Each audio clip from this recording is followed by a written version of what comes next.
right. So let's go ahead and get started. And hopefully other people will fall in once they get the link and are able to log on. So first, let me say good evening and thank you for joining me tonight, joining me in BMI Wellness Concepts on our third in the series on all things holistic. In case some of you may have missed our previous talks, we had one in August on the new weight loss drugs and natural and holistic ways to lose weight, as well as one last month dealing with alcohol and drug addiction recovery holistic approaches. So welcome to this month's topic of mindful clarity, a holistic approach to the ABCs. And I'm pretty sure most of you remember the ABCs as your alphabet, but in this day and age, ABCs really and truly stand for attention, brain fog, and concentration. So I'm pretty sure a lot of us may be familiar with each of these subjects. And well, if you have any questions as we go along, I'm going to encourage you to put all of your questions and comments in the group chat. So I try to make everything interactive. So be prepared for me to call on people or just openly participate to make this a little bit more enjoyable and interactive. All righty, so we'll go ahead and get started. All right, so first thing we're going to talk about is the difference in attention and concentration and what those exactly mean.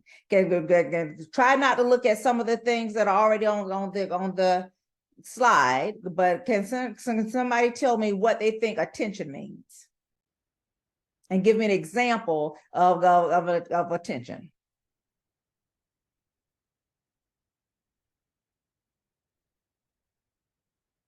Well, it's clearly up on the screen that attention is the behavior a person uses to focus on the senses.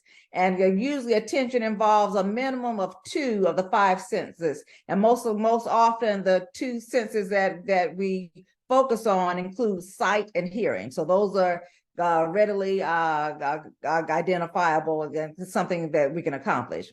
Now, attention can be to important things or either unimportant things. And whenever you pay a lot of attention to unimportant information, that is called distraction. And then when you think about it, the definition of ADD, attention deficit disorder, or attention deficit hyperactivity disorder, ADHD, has a huge component of distraction in there. Compared to concentration is a form of attention as well, but it usually involves the ability to focus on the task at hand while ignoring distractions. Now, can anybody tell me an example, or have they had any experience with attention deficit disorder? Maybe personally, maybe with a family member, maybe with coworkers. Does anybody care to share an example of this? Some of the experiences. Yeah, I've seen it with children I've worked with in the past. Okay, and Yvonne, can you tell us what type of work you do and what type of children you work with? I'm a retired principal. I was a teacher and then, eventually moved into administration. But I had children who just really couldn't focus on any task at hand. And then I got some that were eventually on medication, and it helped them to, attend to classwork. Okay, and then I don't know what type of environment your school was located in, but did you think some social factors played a part, and maybe some nutritional factors may have played a part in attention deficit disorder? Definitely, because we had quite a few kids. Well, basically, most schools where I worked were in what they call low socioeconomic areas. So they were low performing schools. And, sometimes nutrition wasn't what it could be at home.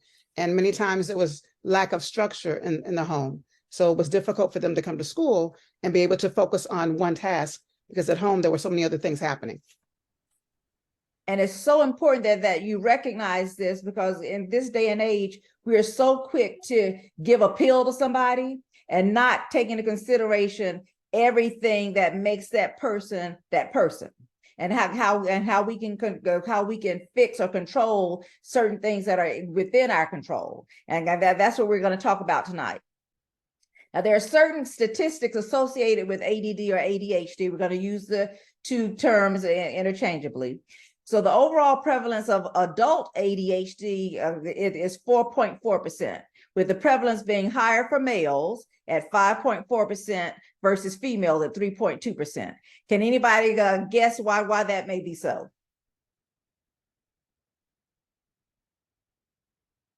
So I'll just give my opinion. This is just my opinion on why that's so. Women, what's that saying?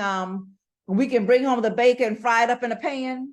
So we work outside the home. So we deal with work and multitasking at work. You get home, especially if you have kids, you have to tend to the kids, tend to the household. So women, I think, are naturally able to multitask and focus on things and pay attention and concentrate on things. And it could just, I don't mean to sound sexist or anything, but I think that's just part of our DNA. And according to the World Health Organization, ADHD has a 3.5% prevalence in the United States versus a 2.5% worldwide. So it's not just in this country. Everybody, all countries are experiencing, and I call it somewhat of an epidemic of ADHD. Before, when we were growing up, I don't know how old everybody is that's on the call, ADHD wasn't really a popular thing. We always knew that sometimes that maybe Johnny may be a little bit hyperactive, Johnny doesn't pay attention or what have you. And then I think long ago too, we may have been placed in certain classes, let's say for SOE classes, because we really didn't understand that ADD or ADHD, what was actually a medical condition, and that we can treat it. So I think as time progressed and we realized that something was going on in this country, in this world, we realized there is such thing as ADD, and then we formulated ways to address it. 5% of all children between the ages of 5 and 11, and 11% of children between the ages of 4 and 17 have been diagnosed with ADD.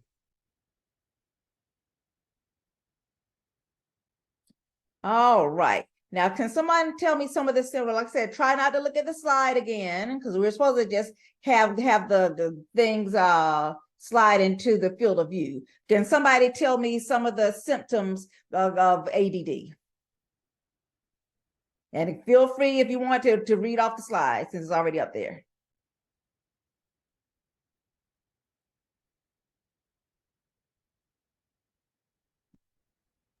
I think kind of overthinking or overanalyzing things and maybe even hyper focusing on something specific that may not need to be focused on. That's absolutely good. That's absolutely correct. And what's that definition to see if you're paying attention? Where you say that we said that was distraction, where you're paying a lot of attention to what's seemingly unimportant information. So that keeps you from accomplishing a certain task. And if anybody has had experience with someone with ADHD, sometimes they tend to be daydreamers, or a lot of times pay little or no attention to details. Sometimes even when you're speaking to them directly, it seems like they either have a deer in headlights look, or either it's going in one ear and out the other, and they're not really paying attention. I always tell the story that early in my marriage, I'm divorced now, but early in my marriage, I felt like my ex-husband wasn't really listening to me. So I developed a thing, I would say things 3 times, and by the time I got to the 3rd time, the volume of my voice would be louder. So one day he said, well, why are you doing that? I said, because I know you didn't hear me the 1st time. You may have heard a little bit of what I said the 2nd time. So I'm trying to make sure you did hear me the 3rd time. Now, if it worked, did it work? Not all the time, but at least I tried. So some of the common symptoms with ADHD include the person is easily distracted. They have trouble paying attention. They avoid or they don't like doing long mental tasks like homework or work assignments. A lot of times they're disorganized and forgetful. And it's not, a lot of times if they forget things, it's not intentional. Essentially, they can't help it. Like I said, they pay no or little attention to details. They often daydream. They don't pay attention when spoken to directly. Then sometimes they can make careless mistakes. I'm pretty sure some of you may have experienced this, and not necessarily that you have ADD. You ever taken one of those standardized tests? And you could have scored a lot higher, even gotten 100 on it. But let's say you made a mistake and skipped over one of the bubbles. So all your question answer sequences got off. So you end up not doing well on that test. So a lot of times that happens quite often with people with ADHD. And a lot of times they lose things. And I'm pretty sure a lot of us have experienced things like, for example, you can't find your car keys or your phone, and then you come to find out you're actually texting on your phone. So there are other things that can mimic ADHD and some of the other disorders as well. And a lot of times people with ADHD struggle to follow through with instructions. All right, now there is a science to attention and concentration. And so the brain produces certain neurotransmitters that are responsible for attention and concentration. And these neurotransmitters include things called dopamine, norepinephrine, acetylcholine, and something called GABA. So I'm going to focus on the main brain neurotransmitter called the dopamine, because it is really responsible for attention and concentration. Now, there are certain ways to increase your brain's dopamine levels. So dopamine, what is it, and how do we get more of it? So dopamine and something called acetylcholine, they play important roles in paying attention, controlling memory, learning, concentration, and body movements. And like I said, certain things can increase the dopamine levels. These include things like your diet, and mainly protein-rich foods like lean beef, pork, poultry, fish, eggs, beans, nuts, soy, and low-fat dairy products. These things make dopamine and prevent surges in your blood sugar. And remember, you ever think about a child that you've given too much sugar and they're flying off the walls? So dopamine keeps your brain from producing surges in your blood sugar. So therefore it reduces hyperactivity from surges in your blood sugar. Certain vitamins, minerals, and supplements also increase dopamine levels. These include things like vitamin D, which is going to be a key one. We'll talk about it a little bit more in detail. Vitamin C, vitamin E, the B12 and B6s, zinc, iron, magnesium, all of these help make and increase brain levels of dopamine. Certain herbs increase brain levels of dopamine. Valerian root, lavender, sage, rosemary, ginkgo, ginseng, something called rhodiola. These all improve alertness, attention, and cognitive performance and accuracy. I was talking to one of my sorority sisters, and she was making the joke one time about time to get her Prevagen, or time to get her ginkgo biloba. And we joke and laugh because as we age, the dopamine is important. So these things like Prevagen or ginkgo biloba and ginseng help to increase our memory by increasing dopamine levels. Also, regular exercise and hydration, including filtered water, coconut water, and non-caffeinated teas, help to increase dopamine levels.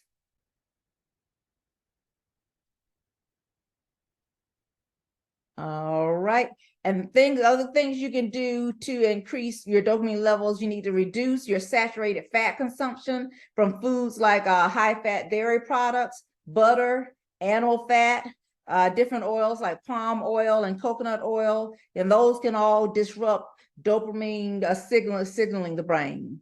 But there are some good omega-3 fatty acids that you need to get plenty of it in your diet, such as things found in flax seeds, walnuts, chia seeds, hemp seed oil, not necessarily CBD, and cold water fatty fish like sardines, tuna, and salmon, which all can improve mental focus and cognition or thinking ability.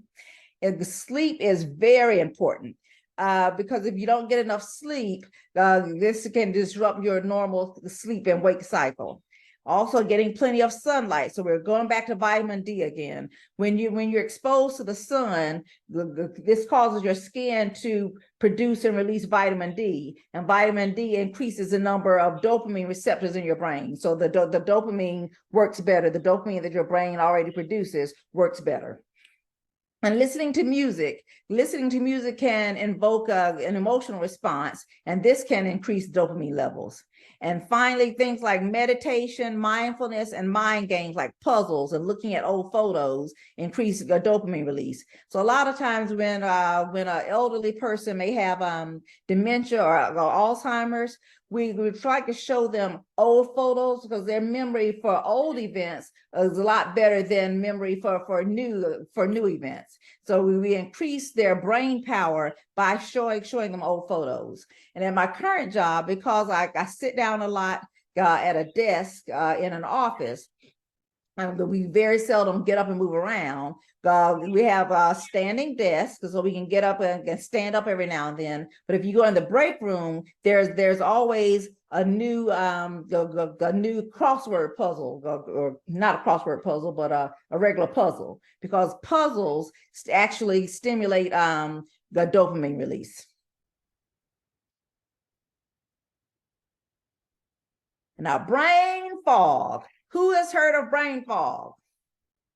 And can you tell me where, in what context have you heard of brain fog? I've heard of it, but when I've heard of it, normally it's somebody that's pregnant and somebody says that they've got brain fog. I've never heard of it any other way. Okay, very good. That's definitely a condition that can cause brain fog. And so what's common, I really didn't start hearing about brain fog from patients until COVID came along, and mainly something called long COVID. But we'll find that brain fog is not really a medical condition. We can go to the next slide. Brain fog is associated with a range of symptoms, some of which can include feeling confused, poor concentration, fuzzy thoughts, a lost word, you just can't find the word for something, forgetfulness, thinking more slowly than usual, and mental fatigue.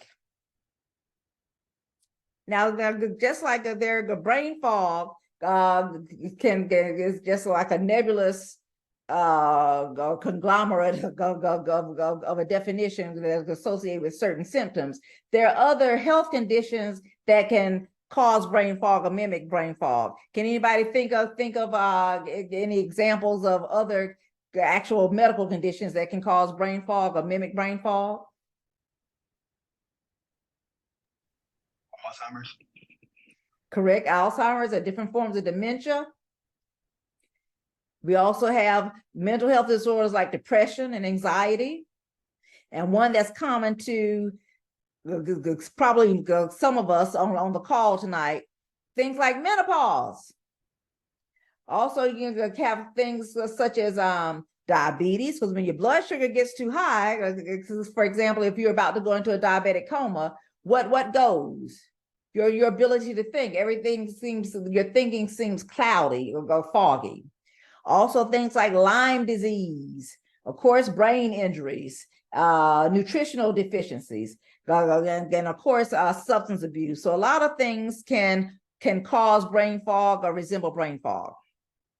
Now, there are certain basic causes of brain fog, and not just particular underlying health conditions. And these can include eating the wrong foods, nutritional deficiencies, lack of quality sleep, there's that sleep again, chronic stress, physical inactivity, toxins in your home, underlying health conditions, and prescription drugs and over-the-counter medications. So having known the 8 causes of brain fog, there are 8 ways to eliminate brain fog, at least holistically. One includes, when you talk about eating the wrong foods, we already mentioned a little bit about avoiding refined carbohydrates like sugar and high fructose corn syrup, because remember, they increase the your blood sugar level, and then it can cause a state of confusion or brain fog. We also spoke about increasing the healthy fats, things like nuts, avocados, olive oil, wild salmon, eggs, grass-fed meats, but mainly because the brain is composed of 60% fat, and it's usually 60% of good fats. And also try eliminating vegetable oils like sunflower, safflower, or canola oil, which all can cause brain inflammation.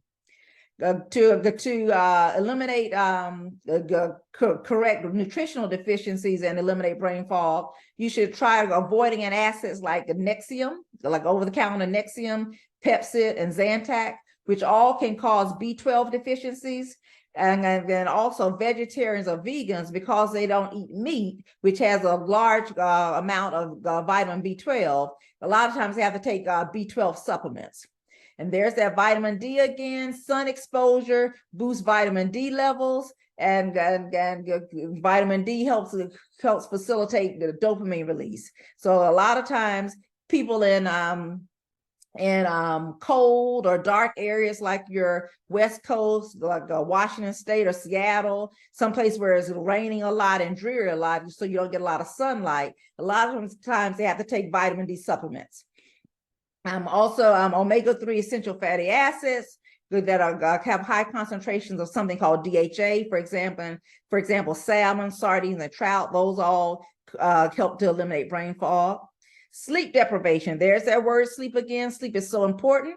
When you sleep, your cerebral fluid or your brain fluid sort of power washes your brain and eliminates all the toxin and all the buildup from the day.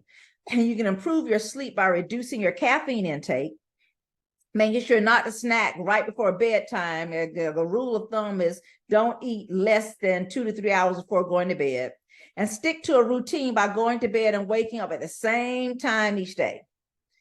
Then stress management. You can help eliminate brain fog by managing your stress with things like meditation, mind-body relaxation techniques like diaphragm breathing and self-hypnosis. Increasing your physical activity. Get up and walk around, especially for those of us who may have sedentary jobs. And a lot of employers now, they will pay for, especially if you work remotely, that they will pay for you to get a standing desk. So to stand up sometimes when you're walking, or if you don't have a standing desk, either you set a time clock or a mental time clock saying every 45 minutes I'm going to stand up and stretch.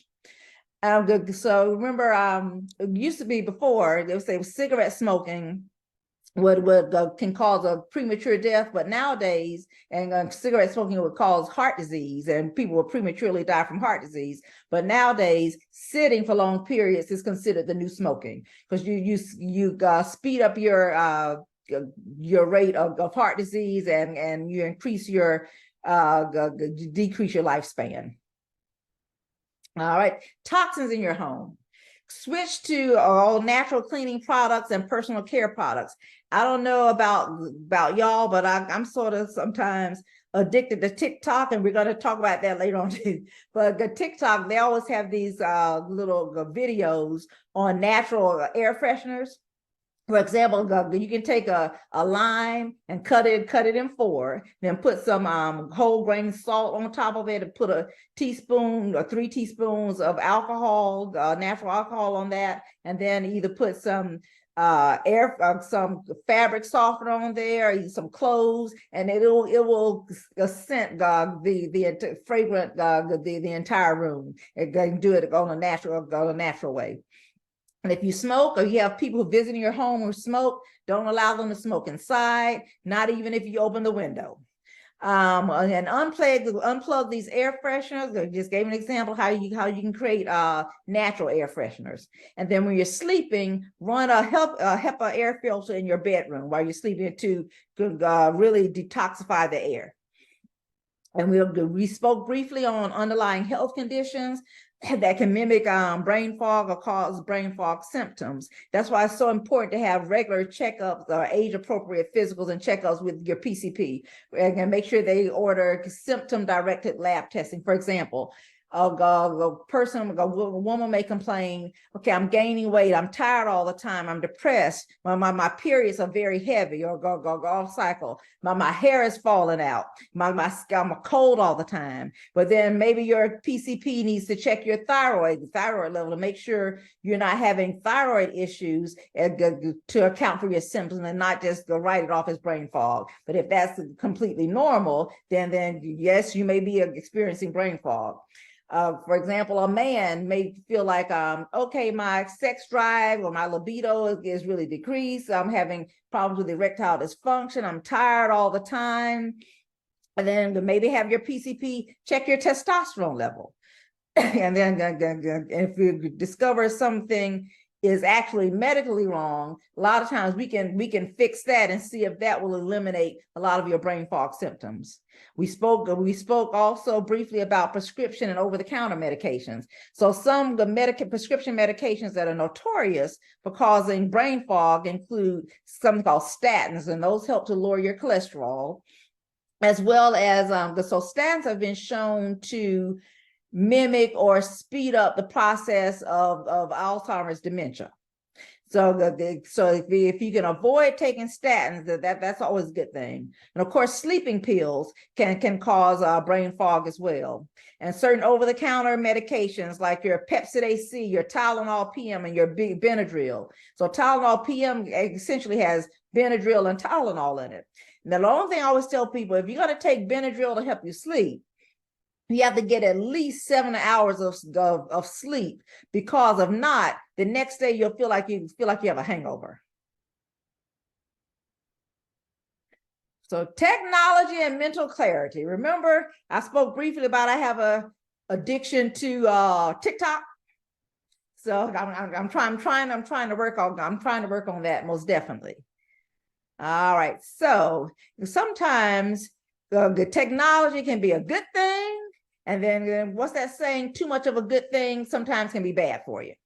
So technology can stimulate the brain by stimulating the senses, which encourages problem solving and what we call flexes the brain like it's a muscle.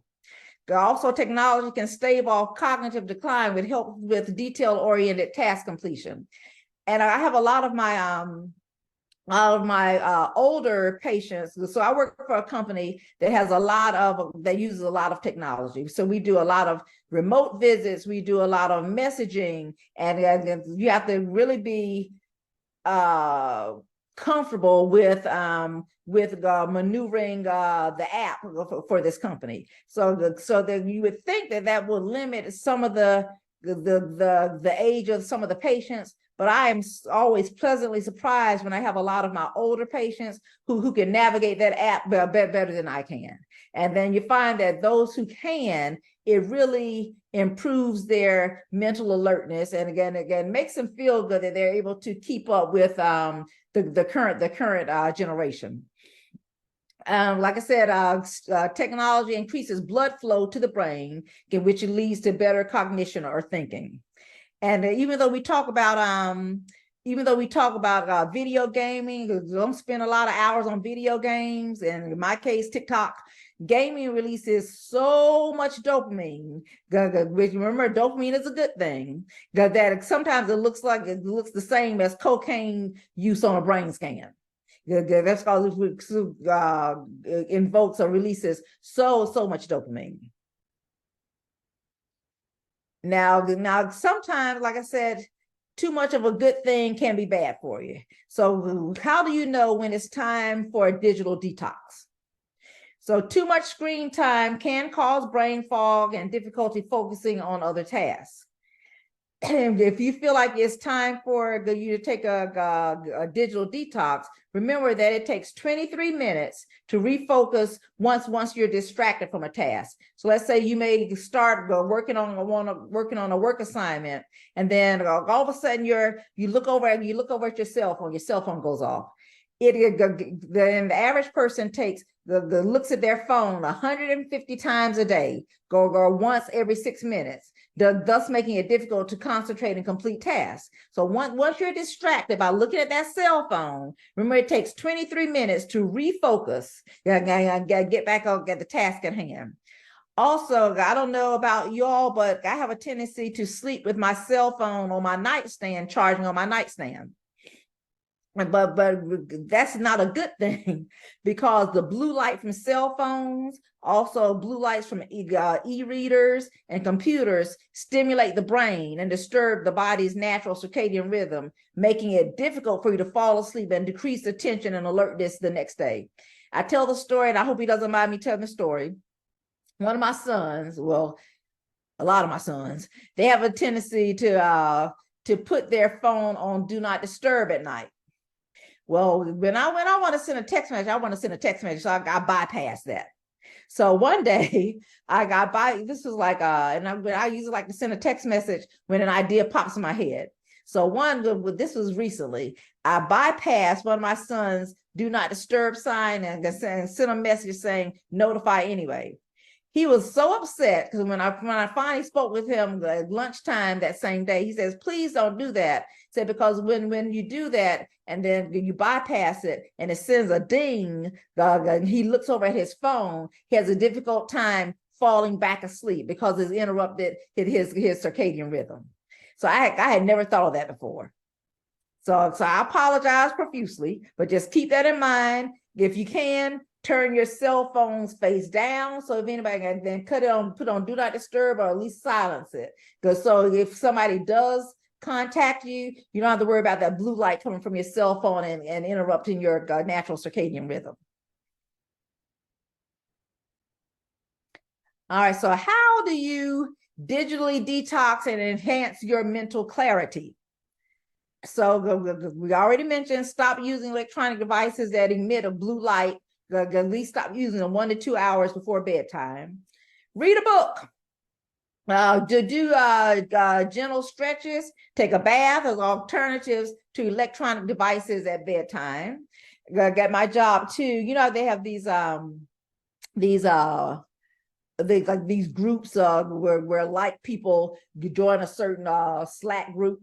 Well, we have one group called this one group that focuses on reading books. So we decide on a book of the month, and everybody reads that book, and you get in, you comment on Slack. So I joined the group, even though I have yet to complete a book. But anyway, I joined the group because I thought that was a great idea for us to get back to reading. And for those of us in Florida, I feel for those of us in Florida, because a lot of books are being banned. But if you can, try to get back to good old-fashioned reading.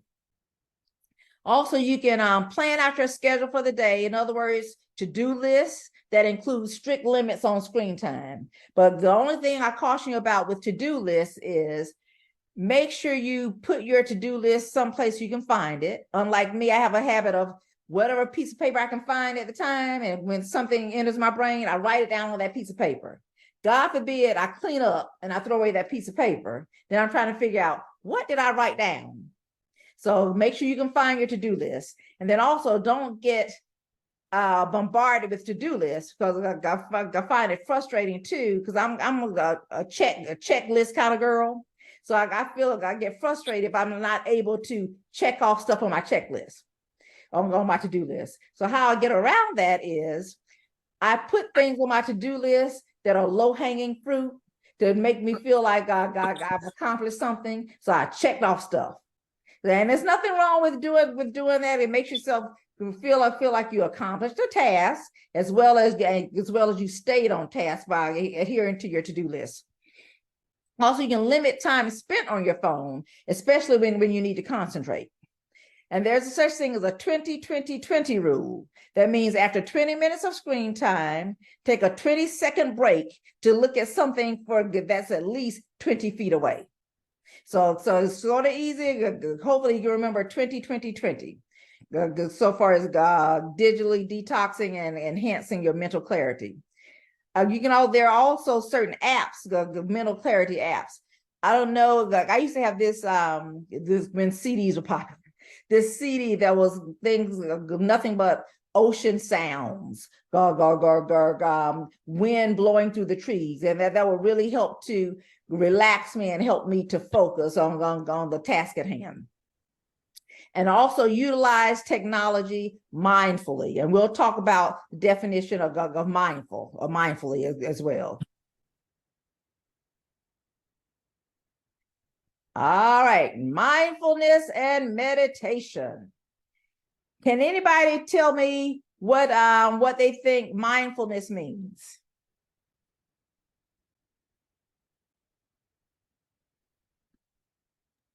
Perhaps being aware of everything, trying to focus, I guess, on being aware of where you are mentally. Correct. And what's that? Anybody else want to throw in a comment what they think mindfulness means?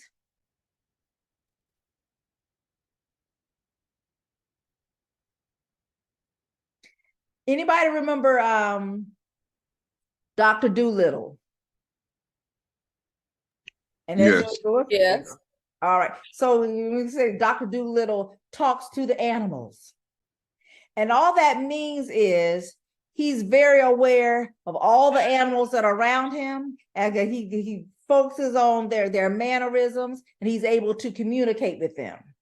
Another example of that is taking a long walk in the park, and you block out any other stimulation, and you'll be surprised you can hear the birds chirping, the wind rustling through the leaves on the tree. So you're being mindful of your surroundings and certain stimulations in your surroundings. Now, does anybody practice meditation? I think I heard it. No, I said mm-mm. Okay. So nobody practices meditation on here? I do. Okay. Can you share some of your meditation experience? Aisha, okay. Yes. So when I meditate, I kind of just try and focus on my breathing, first of all, to kind of clear my mind and shut out all the thoughts of the day, and just try to listen to my thoughts and, you know, what I may be feeling inside, or what I feel like I may need to hear outside of all the noise. And how do you feel that makes your day go for the rest of the day? And what do you think are some of the benefits that you get from meditating? Well, I feel like I'm definitely a bit more calm. I'm able to take on tasks with a clear mind, and yeah. Okay. Now, there are certain types of meditation. Do you practice any particular type of meditation? No. Okay. I'm sorry, I don't know if I interrupted you. No, I just practice. I don't know if there's a specific name for it, but I just do regular meditation, morning meditation, just sitting for about 30 minutes to an hour. And I heard you mention something about breathing or deep breathing. Yes. So that is a form of meditation. So like I said, there are several different forms of meditation, and most of which can help with attention and concentration and relieving a brain fog. So Shaisha mentioned one form of meditation called deep breathing, and where you focus on when you take a deep breath in and exhale, you're focusing on how it's affecting your body, and you're essentially tuning out everything around you. There's a type of meditation called mantra. And all that means is you repeat the same phrase or the same word over and over and over again for a certain amount of time. And so that helps you focus on that particular topic or task at hand, and it helps you to concentrate better. For example, if we're trying to focus on, let's say I needed to read my emails at work. So a lot of times if I just repeatedly say, read your emails, I either focus focus, focus, or either the words of affirmation. You get up in the morning, you look in the mirror and say, I am enough. I am beautiful. Believe it or not, that's a form of mindfulness and meditation. There's also a form whereby you it's called focus meditation, whereby let's say you pick a particular object in the room and you stare at that object, and then you think of what goes through your mind is everything related to the object. So you're essentially eliminating your peripheral vision and everything else surrounding that object. So that trains your brain to focus on that one particular object, whether that object is an actual physical object or either a task or a paper you have to write or a book you have to read. So having said that, let's practice one form of mindfulness meditation called body scanning. So it incorporates deep breathing as well as focusing. So what we do is you're going to take a deep breath in. I'll count the breaths too. You're going to close your eyes, take a deep breath in, and then as you exhale, sort of allow the breath to flow from the top of your head down to your feet. So that's going to be a long exhale. So what we'll do is we'll stop at the count of 10, and hopefully you'll be in the middle of your body. Then we'll take another deep breath in, then exhale out again and get the lower half of your body. And you can repeat that several times a day. So by doing that, it sort of cleanses your brain as well as gets you to focus on your body, as well as helps improve your breathing and focus. So everybody ready? You can do this either sitting up, in a comfortable position, laying down, however, whatever is most comfortable for you. So when I have everybody get in your position that's most comfortable for you, close your eyes. We're going to take a deep breath in, and then we're going to exhale on the count of 10. All right, so deep breath in, going to breathe from that muscle in the middle of your stomach called the diaphragm. So take a deep breath in. Now exhale, 1, 2, 3, 4, 5, 6, 7, 8, 9, 10. We should be at our waist. Take a deep breath in again. And exhale. We're going to go from our waist to our feet. 1, 2, 3, 4, 5, 6, 7, 8, 9, 10. Open your eyes. So you can repeat that several times a day for at least 3 to 4 reps. And I don't know how that made you feel, but I could feel the oxygen or the breath going from the top of my head down to the bottom of my feet. Did anybody else feel anything with that or feel anything different?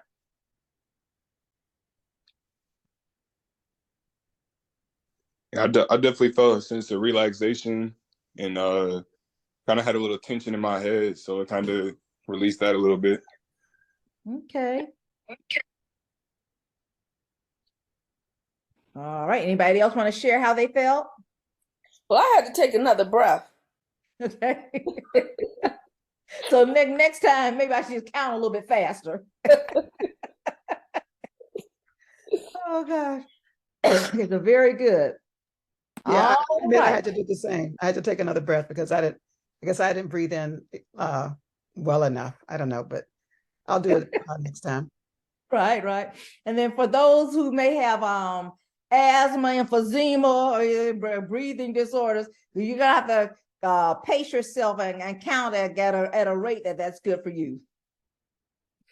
All right. So next one, the next slide.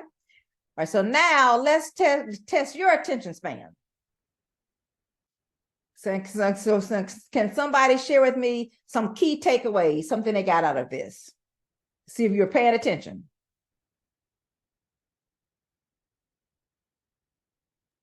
I thought that losing things was one of the symptoms of ADD or ADHD. Okay.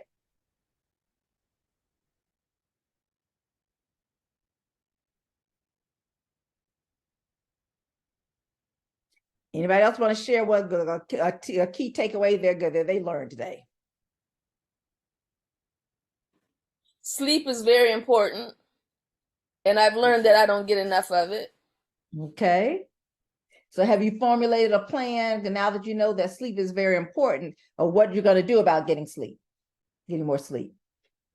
No, I'm gonna have to work on that. I seem to be a night owl, but I have to get up early in the morning, so I am gonna have to work on that though. And that's nothing wrong with that, but as long as you remember, one slide said that you have to have a routine schedule where you go to sleep at the same time and wake up at the same time. Yeah. You have to determine what's enough sleep for you. Everybody doesn't need 7-8 hours sleep. Okay. So you decide what's enough sleep for you, whereby you feel rested. But okay, so my doctor told me, because she was fussing at me about not getting more than 5 hours, and she was saying that was cutting years off of my life. But if you tell me, if I'm a person that stays up late and I can function on, I don't know, 4 hours of sleep, is that really still cutting off years off of my life? I mean, do I have to make myself sleep? I would say I somewhat agree with your doctor, and then some of that can be fine-tuned or tailored towards you. So I think everybody needs at least maybe like 5 hours of sleep. Okay. But so if you can at least get in 5 hours, that'll be good.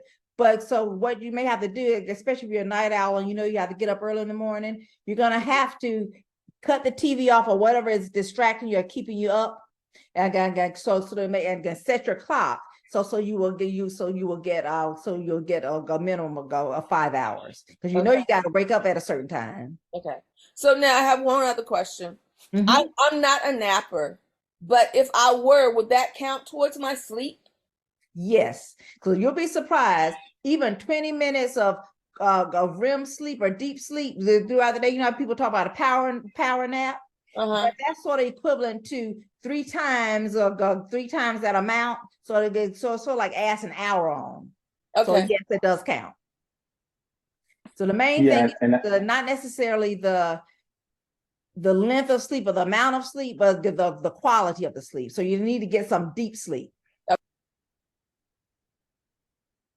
I think that's a good point that Dr. James make about, you got to determine how much sleep you really need to survive.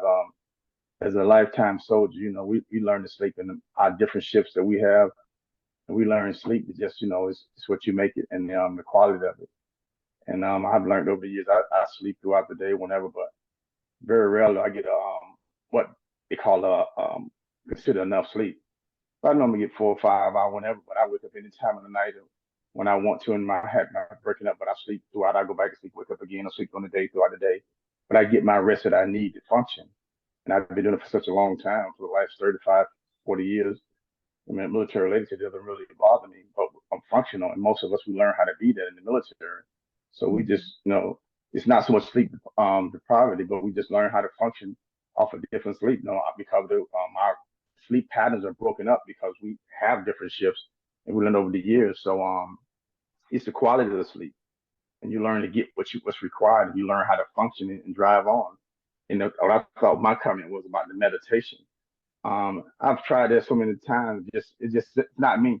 And then reading books about meditation, and everybody got a different spin on the meditation thing. So it was just something hard for me to get into in the meditation, because I found from a spiritual standpoint, you just got to be, for me, be careful in the whole meditation scene. And your thoughts on that, Dr. Jane? Because the meditation, they get funny with that meditation whole spin thing. And that's why I said there are so many different types of meditation. So it doesn't necessarily mean it's like like you're praying to a different God or what have you. Meditation can be just simply focusing on something or taking deep breaths. So the term meditation is really a broad term. So you can basically define it as you wish. So the main thing about meditation is eliminating some of the extraneous stimuli. And then with respect to taking a power nap or a nap during the day, I think that's why in the Hispanic culture, mainly Mexican culture, that's why they have a such thing as siestas. A siesta is basically a regrouping or rest period during the middle of the day, and you'll find that the entire country takes a siesta, takes a nap during the middle of the day. And again, there are definitely benefits to that. So your sleep doesn't have to all occur at the same time in one fell swoop. Anybody else had any other key takeaways? What about some of the important vitamins and minerals and supplements and certain foods that are important for improving attention, concentration, and eliminating brain fog? Can anybody recall some of the foods that we mentioned? Yeah, I remember because I try to eat a lot of salmon. That wild caught salmon, as opposed to farm raised salmon, is one of the recommendations. Okay. What's that? Yes, Yvonne said that wild caught salmon is better than farm raised salmon. And again, a lot of times, even stuff like catfish, even though catfish wasn't on the list, but anything that's quote unquote farm raised, including sometimes certain meats or what have you, you don't know what chemicals are being put in the water or what chemicals are being fed to the animals. So if you can get anything in its more natural state, that's usually better for you. Or some other key vitamins. B12. Absolutely. So what population or what group of people tend to have low B12 levels?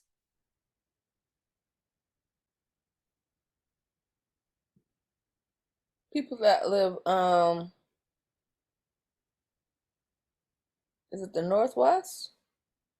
So people who have a tendency to have low B12 levels include vegans or vegetarians. Oh, because sorry. B12 is found in meat. So if you're not eating any meat, you may have to replace the vitamin B12 and vitamin B6 with supplements.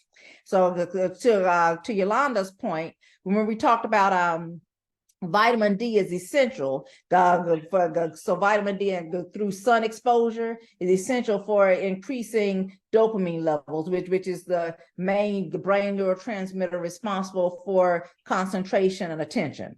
And so typically people who live in rainy, cold, dark parts of the country tend to have low vitamin D levels. And even if you live in a sunny area, for example, like North Carolina, during the winter time, we have a lot of people who may have depression because vitamin D is important for the mood as well. But we check their vitamin D levels during that time, then we'll find that they're low. So a lot of people may take over-the-counter vitamin D supplements to replace that again and improve their mood and improve their ability to concentrate and focus. All right. Can we think of anything else that was really important? So we mentioned sleep. We mentioned omega-3 fatty acids. We mentioned vitamin D, vitamin B12, all very important. And what's something else that we mentioned that's key that can be a help, a plus, and it can also be a negative? And unfortunately, we're on it right now. Oh, electronics. Absolutely. So some of the things we mentioned were turning your phone face down, especially if you sleep with your phone on your nightstand, cutting off the computer monitor, because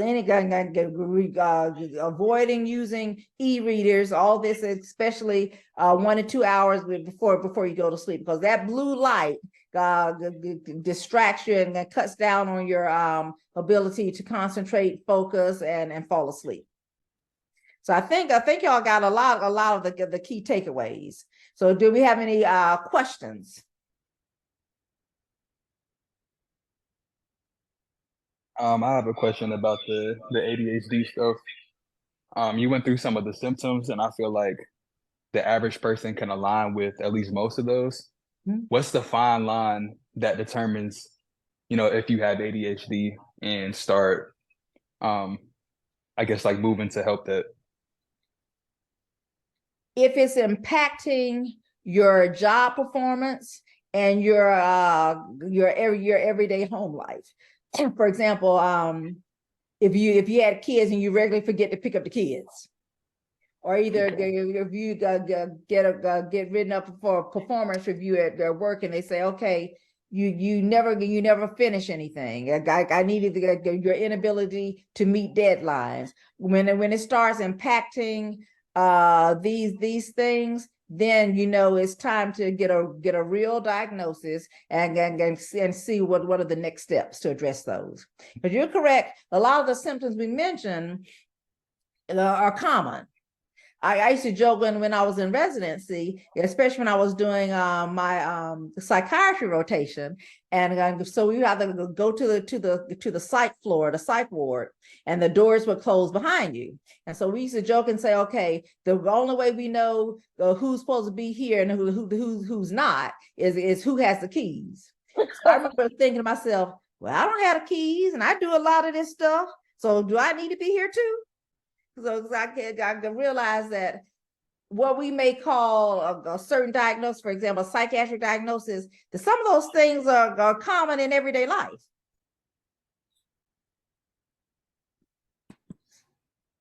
But I realized then that it didn't impact my ability to get things done.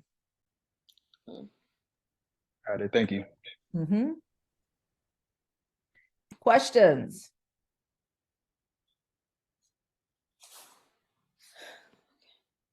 So there was I can't remember the name of the, I guess, supplement, but I do feel like some of the time I'm not as sharp as I used to be. Mm-hmm. And you know, sometimes I'll be talking and it's like I just can't find the word. So what type of I guess supplements are good to take for that? Remember, one of the slides talked about things like valerian root, lavender, and the main thing, a key supplement talked about was something called or herb, was something called ginkgo biloba and ginseng. Okay. Those really improve or increase your memory. And so they have something over the counter too. I don't know if you've seen the commercial, something called Prevagen. Yes. And all it is basically a mixture of like your ginkgo biloba and your ginseng. And I can get that at a just like at a health store. Like at your CVS or your Walgreens, Okay. GNC.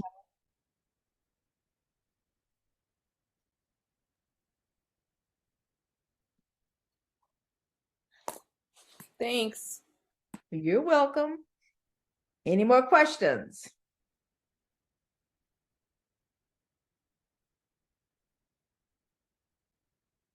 Now, if you have any questions too, you can, you don't want to speak up, you can always put them in the chat, and we'll answer them from there. And then also, we got to go BMI. If you go to my website, so BMI stands for Body Mind Integration. We also offer custom supplements. So we have the supplements. So the motto, a tagline for BMI Wellness Concepts is "Get well, be well, stay well." So we have a custom supplement line called Get Well. We have one called Be Well and one called Stay Well. So the Get Well supplements has basically a lot of vitamins, minerals, herbs that are help facilitate or help treat things like diabetes, obesity, blood pressure issues, and cholesterol issues. And then our Be Well line is for people who may not have any of those chronic conditions that I just mentioned, but they're generally healthy. So it has everyday essential vitamins and minerals. And then our Stay Well line is for those of us who are over a certain age and may be facing things like arthritis or joint pain and inflammation, or either the problems with memory loss. So it has the necessary vitamins and minerals and herbs in there to help with those ailments. So if you go to the website bmiwellnessconcepts.com, you can find each of the supplements and also some other services that we offer. What happens if you fit into several of those categories? Then I would recommend that you base it on like your age or where you are in life. And I would either steer towards the Stay Well line of supplements or the Get Well line of supplements. Okay. And then also, if you visit the website, if you may have missed anything, or you want to replay tonight's Zoom talk, I also have a YouTube channel called the Official BMI Wellness Concepts, or either you can put in at BMI Wellness Concepts, and that will take you to the YouTube channel. And then there you'll that in the YouTube channel you'll find all the talks I've given so far.